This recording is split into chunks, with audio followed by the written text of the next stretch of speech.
The store owner stood firm, arms crossed, a smug grin on his face. "I saw you steal something," he sneered, as the security guard tightened his grip on the terrified black teen's arm.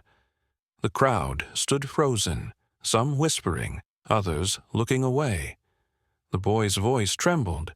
"I didn't take anything," but no one listened. What was supposed to be a normal shopping trip had turned into a nightmare. The security guard dragged the teen toward the exit while the store owner watched, satisfied. He thought he had won, until the doors swung open. A deep, commanding voice cut through the tension. "Take your hands off my son." The room fell silent. The security guard hesitated. And the store owner? His face drained of color, because standing there, in an expensive suit and holding a phone recording everything, was the last person he ever wanted to see. The teen's father, a top civil rights lawyer. You won't believe what happens next.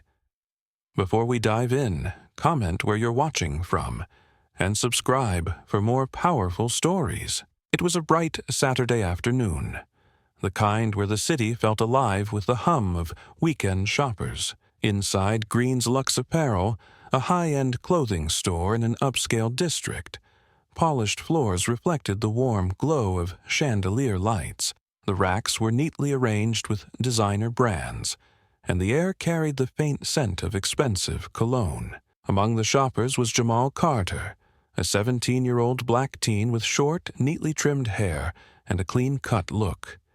He wore a simple hoodie, jeans, and sneakers, comfortable, casual, nothing out of the ordinary. But in places like this, his presence alone was enough to draw unwanted attention. Jamal wasn't just any teenager.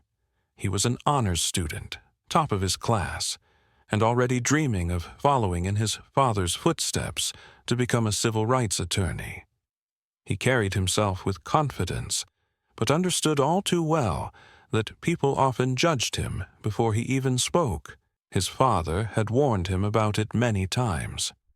Yet, Jamal didn't expect today to be one of those days. Across the store, standing behind the glass counter, was Mr. Randall Green, the owner. He was a 50-year-old man with slicked-back silver hair, a tailored navy blue suit, and sharp, calculating eyes. He prided himself on running a classy establishment, and had built a reputation among his wealthy clientele. But there was something else about Mr. Green, something unspoken. His eyes always lingered a little longer on certain customers. The security cameras, discreetly placed around the store, were there for safety, but somehow they always seemed to follow people like Jamal a little too closely. As Jamal browsed through the racks, running his fingers over a high-end jacket, he felt it, the weight of watchful eyes. When he glanced up, he saw two sales clerks whispering. One of them, a tall man with neatly combed hair, kept glancing at him with suspicion. Jamal sighed internally. Here we go again. He ignored it and focused on the clothes, trying to enjoy his afternoon. He picked up an expensive hoodie, admiring the fabric. But before he could even move toward the fitting room, a shadow loomed over him. "Can I help you?"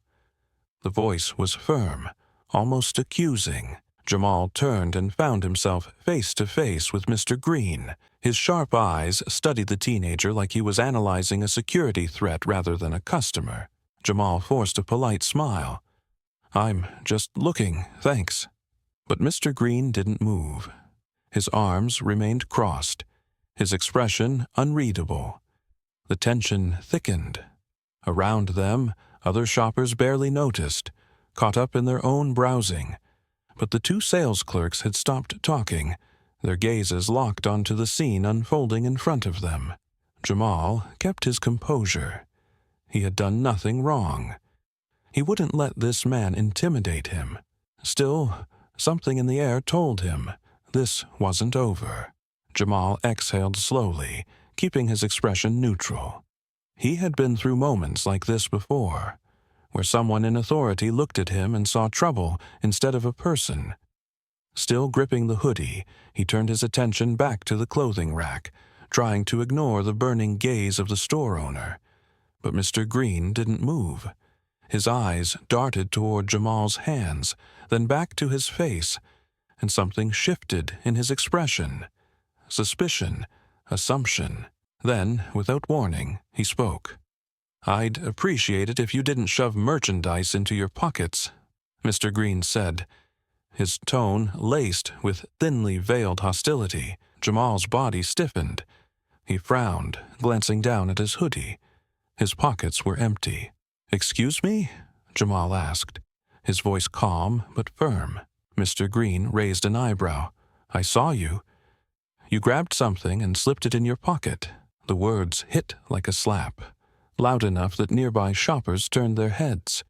The sales clerks had stopped pretending to work, their eyes darting between Jamal and the owner. A middle-aged woman holding a designer purse took a cautious step away from the scene, gripping her bag tighter. Jamal's heartbeat quickened, but he refused to let it show. He knew what was happening.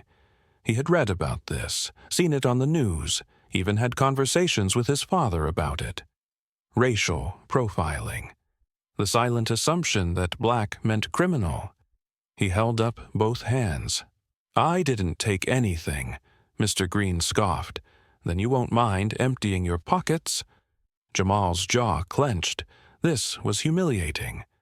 A mixture of emotions burned inside him: anger, frustration, disbelief. He could feel the weight of the store's silent judgment pressing on him. He glanced around, searching for anyone who might say something, anyone who might stand up for him. But the customers remained passive, some pretending not to notice. He turned back to Mr. Green. "I don't have to prove anything to you." The store owner's lips curled in satisfaction, as if he had been waiting for that answer. He turned to the nearest sales clerk. "Call security." Jamal's stomach twisted. This was getting worse. A security guard, tall, broad-shouldered, with a hardened expression, strode toward them. "Is there a problem, sir?" the guard asked, his voice neutral but his stance already firm. Mr. Green gestured toward Jamal. "Caught him stealing?" Jamal's eyes widened. "Stealing? Just like that? No proof, no hesitation, just a baseless accusation thrown like a weapon." The security guard stepped closer. "Sir, I'm going to have to ask you to come with me." Jamal felt the air shift. This was the moment. He could fight back, demand to see camera footage, refuse to move. Or he could walk away, let it go, and deal with the humiliation quietly. But before he could decide, the guard grabbed his arm. The touch was firm, authoritative, not a request, but an order. Jamal snapped his arm back on instinct. "Hey, I didn't do anything." But his voice was drowned out by the murmurs of the growing audience. The judgment had already been made. His heart pounded. His mind raced. This wasn't just unfair, it was dangerous. And then the doors to the store swung open. A deep, authoritative voice cut through the tension like a knife. "Take your hands off my son." Everything froze. The security guard hesitated. The store fell silent. And Mr. Green? He stared in shock, his confidence suddenly wavering. Because standing at the entrance, dressed in a crisp navy blue suit, holding his phone recording everything, was the last person he ever wanted to see. Jamal's father, Malcolm Carter, one of the most powerful civil rights attorneys in the city. The room stood still. The security guard, gripping Jamal's arm just moments ago, suddenly loosened his hold. The murmurs of the bystanders faded into an eerie silence.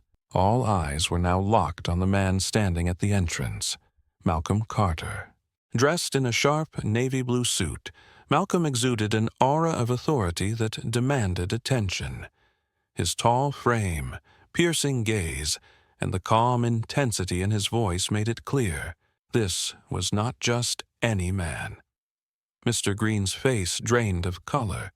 His smug confidence flickered for the first time. Jamal, still breathing heavily from the confrontation, let out a slow exhale. He could see it. His father had just shifted the power dynamic in an instant. Malcolm stepped forward, his voice controlled but sharp as a blade. "I'll say it one more time. Take your hands off my son." The security guard hesitated, glancing between Malcolm and Mr. Green. "Sir, I was just what?" Malcolm interrupted, his tone unwavering. "Detaining a minor without evidence, or violating his civil rights in front of a room full of witnesses." The security guard's throat bobbed as he swallowed hard. Slowly, he stepped back, releasing Jamal. Malcolm didn't look away from Mr. Green. He took another step forward. His presence alone suffocated the store owner's authority. "So," Malcolm said, his voice dropping into a deadly calm, "you accused my son of theft." Mr. Green straightened his posture, desperately clinging to control. He forced a weak smile, but his voice betrayed his nerves. I simply asked him to empty his pockets. If he's innocent, he has nothing to hide." Malcolm let out a short, humorless chuckle. "And you assumed he was guilty. Why? Because of the way he looks." Mr. Green opened his mouth to respond, but hesitated. He was trapped. The weight of silence crushed down on him. The crowd, previously indifferent, now watched with an intensity that bordered on judgment. Malcolm turned to the security guard. "Did you see my son steal anything?" The guard fidgeted. No, sir, but you still grabbed him." Silence. Malcolm turned back to Mr. Green, slowly pulling out his phone, tilting it toward the store owner. "I have everything recorded, every word, every action. This question mark, this is racial profiling.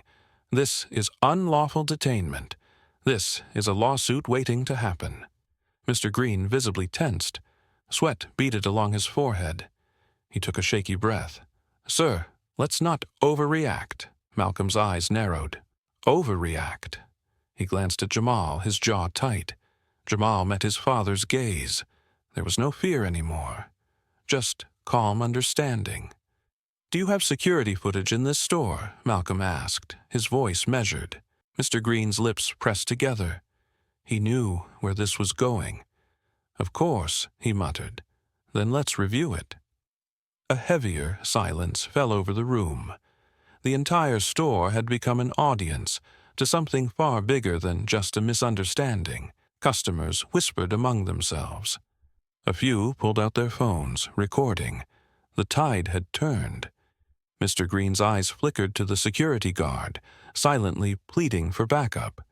But the guard remained frozen, unwilling to defend his actions. Malcolm leaned forward slightly, his presence unshakable.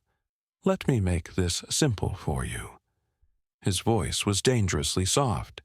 "Either we check the footage right now, or I file a lawsuit that will have this store under investigation for racial discrimination by morning." Mr. Green knew. He had already lost. His fingers twitched at his sides.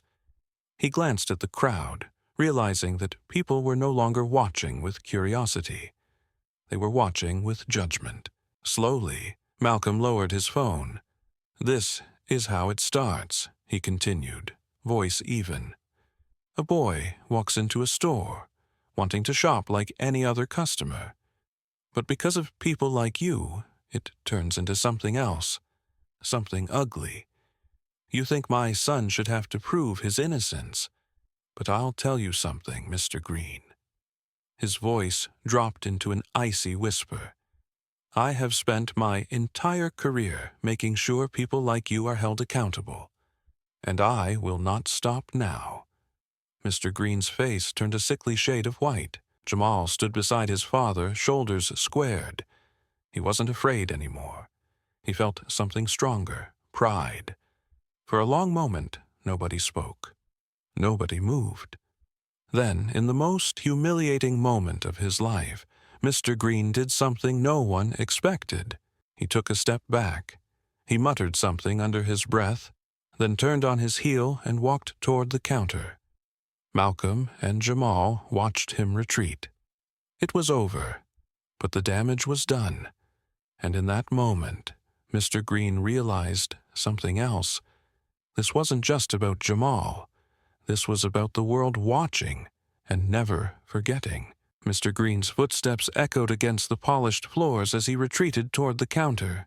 His mind raced. He had been so sure of himself just moments ago, so confident in his authority. Now, under the weight of stares, cameras, and Malcolm Carter's unwavering presence, he felt something he hadn't in a long time: fear. But Malcolm wasn't done yet.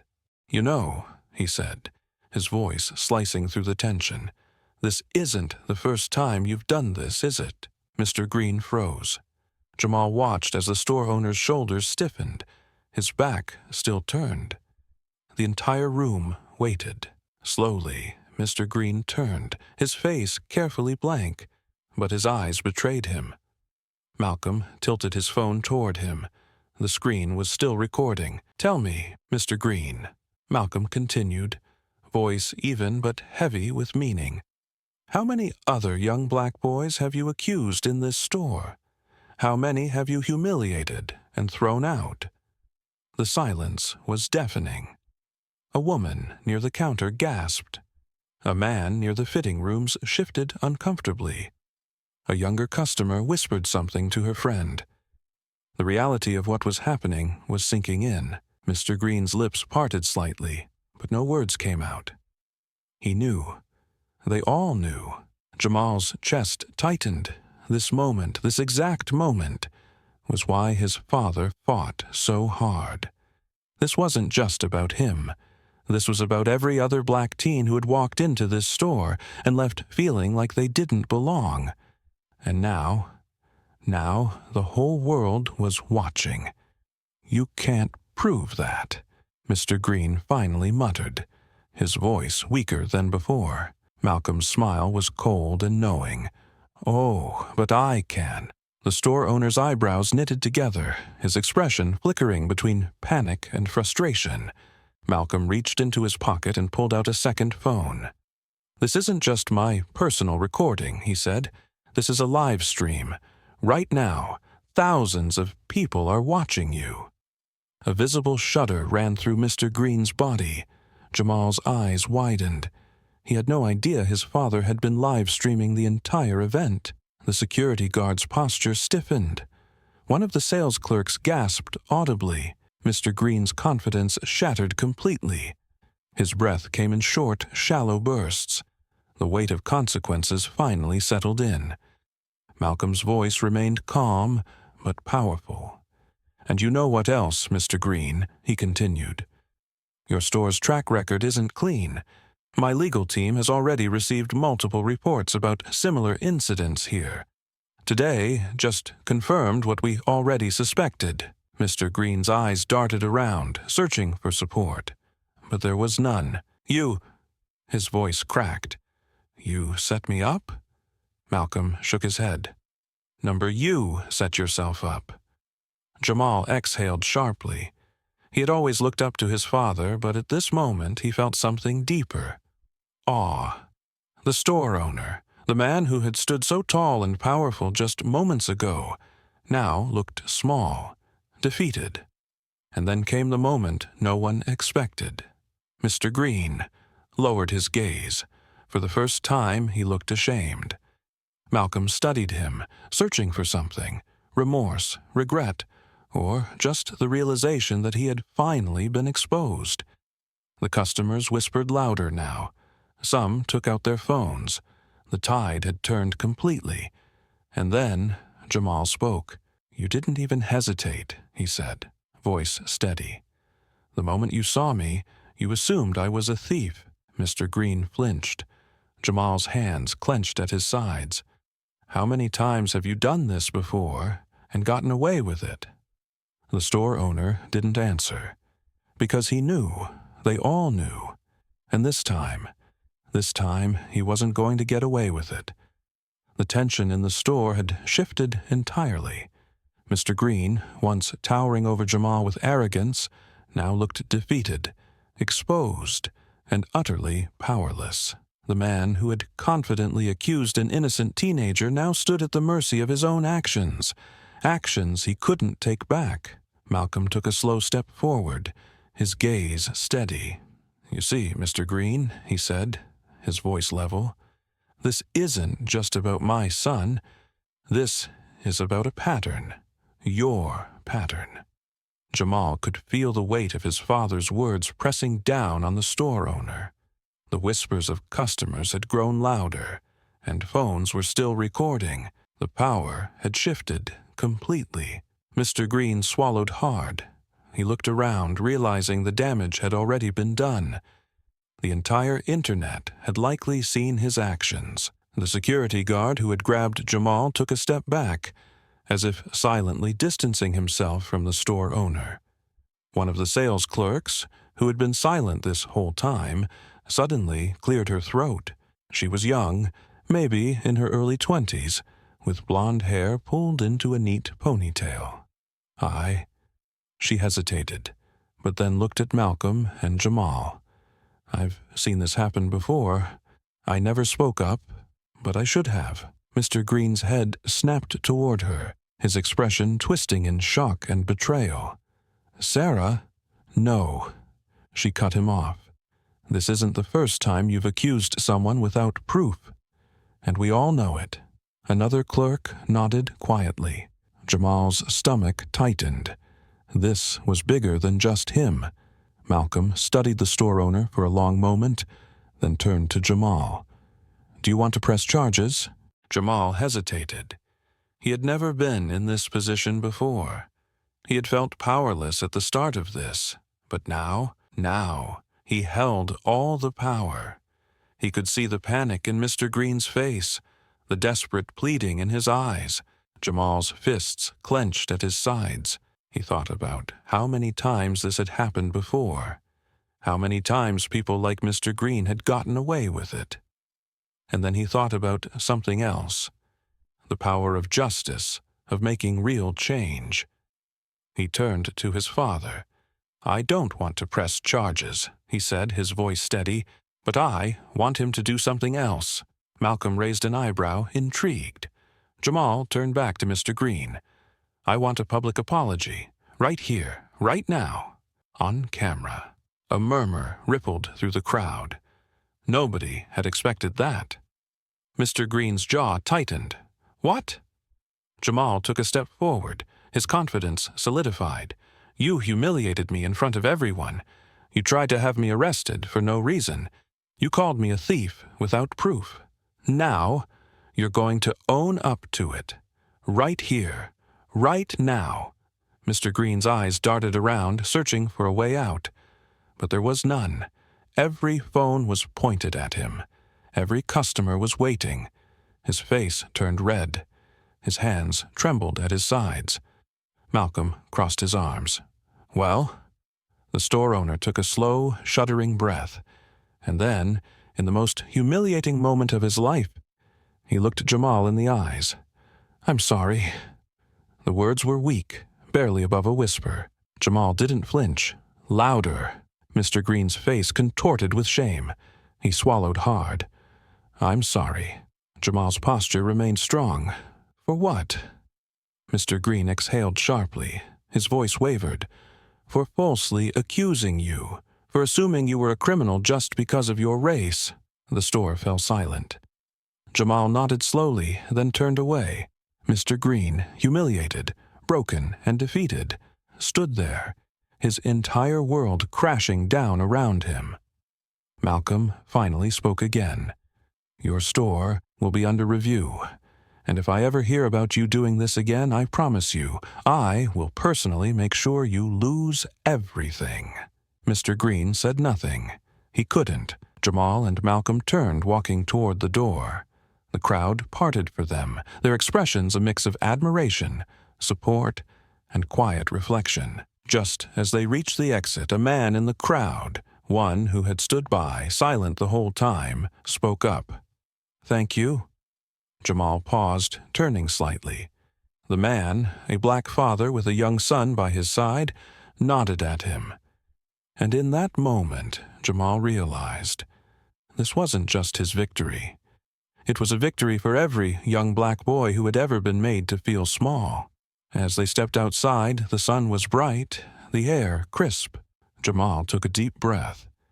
His father glanced at him, a small, knowing smile on his lips. "You handled that well," Malcolm said. "I'm proud of you." Jamal looked up at his father, the man he had always admired. "I learned from the best." And with that, they walked away. Stronger, wiser, and victorious. Justice was served, but the impact of what happened in that store would last far beyond that day. Jamal walked away with his head high, knowing he had done something bigger than himself. He didn't just prove his innocence. He proved that silence isn't an option, that standing up, even in the face of injustice, can change everything. Mr. Green?